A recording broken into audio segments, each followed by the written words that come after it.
안녕하세요. 작가와 문학에 대해 소개하는 써니제입니다. 유익하시다면 구독과 좋아요 눌러주세요. 오늘의 문학은 천일야화의 바다의 사나이 신드바드 네 번째 여행입니다. 세 번째 여행 이후에 안락하고 즐거운 생활도 바다 여행에 대한 나의 욕구를 완전히 억누르지 못했습니다. 난 주변을 정리하고 가려하는 지역에 잘 팔릴 만한 상품을 구매한 후 출발했습니다. 페르시아의 여러 도시를 거치고 해안의 어떤 항구에 이르러 배를 탔습니다. 어느 날 거센 폭풍이 불어닥치고 돛들은 갈기갈기 찢기고 통제불능 상태에서 배는 암초에 부딪혔습니다. 거기 탄 수많은 상인과 선원들은 익사했고 짐들은 물에 가라앉아 버렸습니다. 다행스럽게도 나와 몇 명은 널빤지에 매달려 목숨을 구했습니다. 우리 모두는 해류에 떠밀려 앞에 보이는 섬으로 실려갔고 거기서 열매들과 샘물을 찾아내어 기력을 회복했습니다. 다음 날 섬 안쪽으로 들어가 보니 거기에는 수많은 흑인들이 있었습니다. 놈들은 우리를 애워싸고 사로잡고 자기네들끼리 몇 명씩 나누어 그들의 집으로 데려갔습니다. 그들은 우선 우리를 앉히고 어떤 약초를 내놓으며 먹으라고 권했습니다. 동료들은 약초를 먹었지만 난 뭔가 의심스러워서 먹지 않았습니다. 곧이어 약초를 먹은 동료들은 자신도 이해하지 못하는 헛소리를 짓거려댔습니다. 흑인들은 우리에게 야작 이름으로 요리한 쌀밥을 주었는데 이성을 상실한 동료들은 엄청나게 많이 먹었습니다. 나도 조금은 먹었습니다. 사실 그들은 식인종이었고 우리가 피둥피둥 살이 찌면 잡아먹으려 했던 것이었습니다. 나는 점점 야유어갔습니다. 그때 나는 많은 자유를 누렸습니다. 흑인들은 내가 뭘 하든 별로 신경 쓰지 않았습니다. 그 덕에 나는 도망칠 기회를 잡을 수가 있었습니다. 나는 야자 열매로 연명했습니다. 여드레째 되는 날 바닷가에 다다른 나는 저쪽에서 나와 같은 백인들을 보았습니다. 그들은 후추 열매를 따고 있었고 난 다가갔습니다. 그들에게 나에 대해 설명했습니다. 그리고 그들과 함께 배에 탔습니다. 그들은 나를 그들의 왕에게 소개했고 훌륭한 군주는 내 이야기를 끝까지 경청해 주었습니다. 왕이 있는 섬은 인구가 아주 많고 각종 산물이 풍부한 곳이며 왕이 거하는 고을에서는 교육도 활발히 이루어지고 있었습니다. 유쾌한 도시에 머물면서 난 지난 불행을 어느 정도 잊을 수가 있었고 더욱이 내게 항상 친절을 베풀어 주시는 너그러운 왕까지 계시니 행복하지 않을 수가 없었습니다. 그런데 나는 한 가지 이상한 점을 발견했습니다. 왕을 포함한 모든 사람이 안장과 고삐와 등자 없이 말을 타고 다니는 것이었습니다. 그래서 어느 날 나는 왜 폐하께선 이러한 편리한 것들을 사용하지 않느냐고 물었는데 그는 그런 것들을 한 번도 들어본 적이 없다고 답했습니다.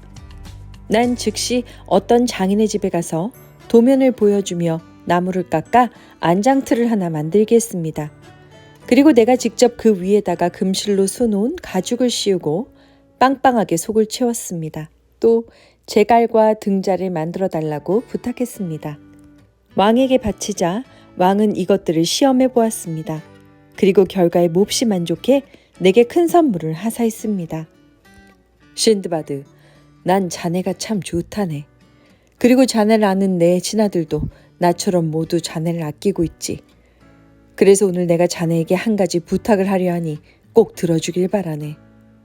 폐하에 대한 충성심을 증명하기 위해서라면 무엇이든 할 준비가 되어 있습니다. 난 자네를 장가 보내고 싶다네. 결혼을 하면 자네는 더 이상 고국을 그리워하지 않고 내 나라에 정부치고 살게 되지 않겠는가? 왕은 나에게 귀족 가문의 현명하고 아름다운 아가씨를 소개했습니다. 결혼식을 마친 후 나는 아내의 집으로 들어갔고 이렇게 얼마 동안 우리는 세상에서 가장 행복한 부부로 지냈습니다.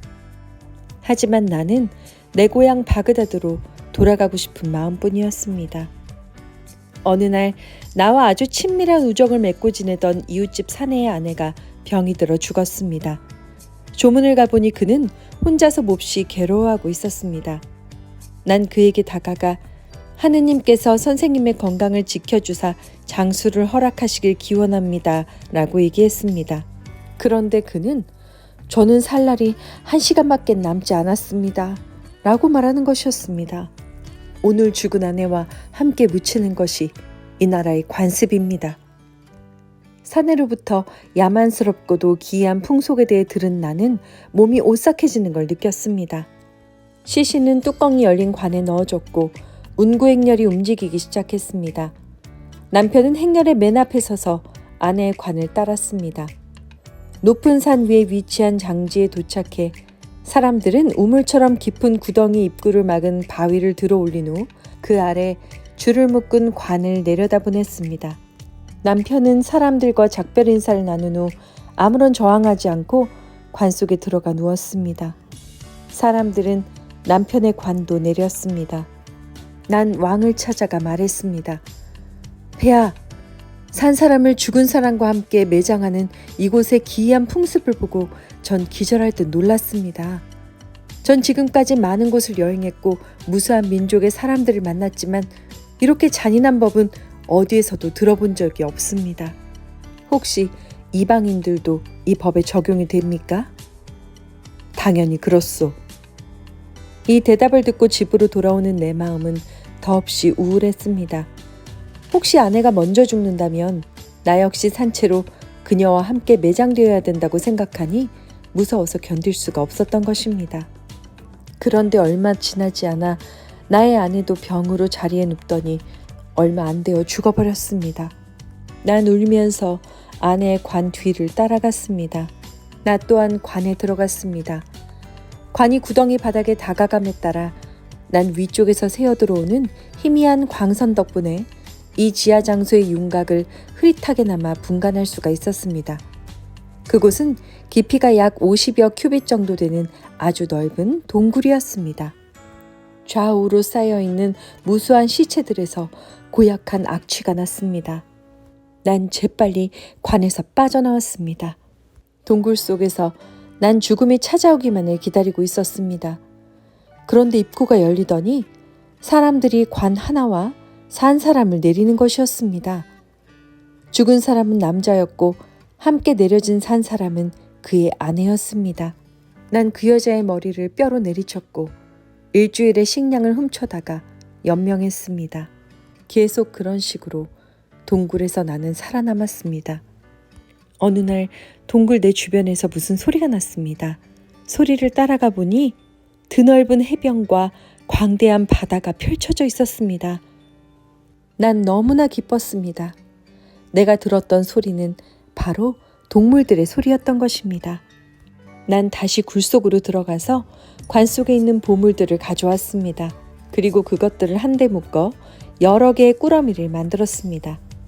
2, 3일 후에 나는 방금 출항한 배 한 척이 해변에서 그다지 멀지 않은 거리에 지나가는 것을 보았습니다. 난 터번을 흔들어 온 힘을 다해 소리쳤고 그 소리를 들은 배에서는 거룻배 한 척을 보냈습니다. 난 그 사람들의 배를 타고 여러 섬들을 지나쳤습니다. 그 중에서는 세렌디브 섬에서 정상적으로 항해하면 100길로 열흘이 걸리며 켈라 섬에서는 엿새가 걸리는 종들의 섬도 있었습니다. 그리고 난 다시 바그다드로 돌아왔습니다.